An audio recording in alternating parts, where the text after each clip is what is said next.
ये फौजें हिंदुस्तान का जज्बा है, जिसके इरादे फौलादी, दिल में देशभक्ति का जुनून है। भारत माता की। न ऊंच, न नीच, न जाति, न धर्म, न रंग, न भेद। यहाँ हर दिल में माटी से मोहब्बत और मुल्क के लिए कुर्बानी का जज्बा होता है। और देशभक्ति का ये रास्ता कहलाता है अग्निपथ। देशभक्ति और नौजवानी के इसी जज्बे को हिंदुस्तान में अब अग्निवीर कहते हैं। लेकिन सेना की राष्ट्र सेवा के बीच भी सियासी मुद्दों की तलाश हो रही है। अब अफवाह उड़ाई जा रही है कि सेना में पहली बार जाति पूछकर भर्ती की जा रही है। बिहार के आरजेडी नेता तेजस्वी यादव से लेकर दिल्ली के आम आदमी पार्टी सांसद संजय सिंह तक ने अग्निवीरों की भर्ती में जाति के कॉलम को लेकर ट्वीट किए और सरकार पर जातिवादी होने का आरोप लगा दिया।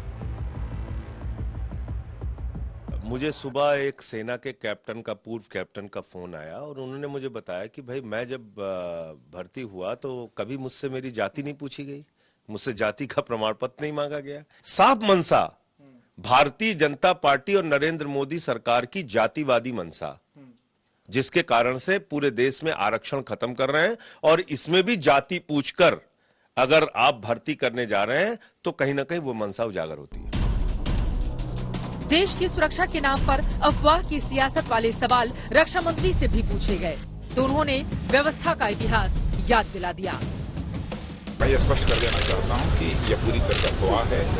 जो पहले व्यवस्था थी, हमारे आजादी के पहले से वही व्यवस्था अब तक भी चली आ रही है, उसमें कहीं पर कोई परिवर्तन नहीं हुआ। सेना के अधिकारियों की ओर से भी अनौपचारिक रूप से बताया गया है कि सेना में धर्म जाति का ब्यौरा लेने की परंपरा रही है, ताकि शहादत की स्थिति में अंतिम संस्कार जवान के धर्म के अनुसार धार्मिक रीति रिवाज के साथ किया जा सके। हकीकत है कि जो भारत की सेना है, इंडियन आर्मी, वो किसी भी कीमत पे धर्म के आधार पर या जाति के आधार पर रिक्रूटमेंट नहीं करती है। धर्म का जो कॉलम है क्यों मांगा जाता है? यदि कर्म क्षेत्र में युद्ध के समय किसी जवान को शहादत या वो बलिदान को प्राप्त हो जाता है तो उसकी जो अंत्येष्टि की जाएगी, उसके जो अंतिम क्रियाएं की जाएंगी, वो कैसे की जाएंगी, ये निर्धारित करना भी सेंसिबिलिटी और सेंसिटिविटी के आधार पर होता है। इसलिए धर्म का एक कॉलम होता है।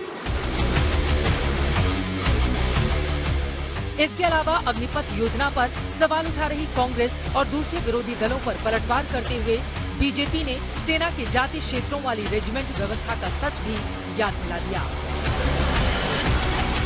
2013 में ही एक सत्य पत्र अर्थात एफिडेविट सबमिट करके भारत की सेना ने सुप्रीम कोर्ट में अपने मत को स्पष्ट किया था और कहा था कि there is no role in the selection process as far as caste is concern. कोई रोल नहीं है, कोई भी इसमें धर्म और कास्ट के आधार पर सिलेक्शन का रोल नहीं है, किंतु एक प्रशासनिक अर्थात एडमिनिस्ट्रेटिव और संचालन या परिचालन, जिसको अंग्रेजी में ऑपरेटिव कहते हैं, यह एक ऑपरेटिव रिक्वायरमेंट है।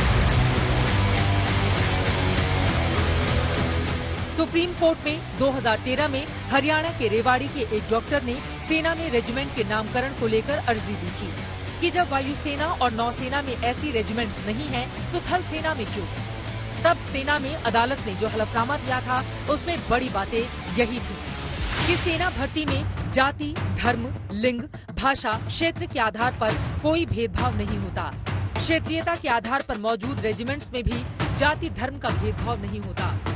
कुछ रेजिमेंट्स सामाजिक, भाषाई, सांस्कृतिक एकरूपता के आधार पर मौजूद हैं, जिनसे युद्ध क्षेत्र में फायदा होता है। लेकिन सारी हकीकत जानते हुए भी विपक्षी राजनीतिक दल सेना की अग्निपथ योजना को लेकर अफवाह उड़ाते रहे हैं और इसकी शुरुआत जून में योजना के ऐलान के साथ ही हो गई थी, जब बिहार, उत्तर प्रदेश से लेकर हरियाणा, पंजाब तक योजना के विरोध में प्रदर्शन कराए गए थे और योजना के विरोध में जगह जगह अदालतों में भी अर्जियां दी जा चुकी थी। सुप्रीम कोर्ट में भी अग्निपथ योजना के खिलाफ 3 अर्जियां थी, जिन पर सुनवाई करते हुए अदालत ने सभी मामले को दिल्ली हाईकोर्ट में भेज दिया है। इसके साथ ही केरल, पटना, पंजाब, हरियाणा और उत्तराखंड में दर्ज मामलों की सुनवाई भी अब सुप्रीम कोर्ट के आदेश के हिसाब से ही होगी। पंकज जैन, संजय शर्मा और मंजीत नेगी के साथ आज तक ब्यूरो।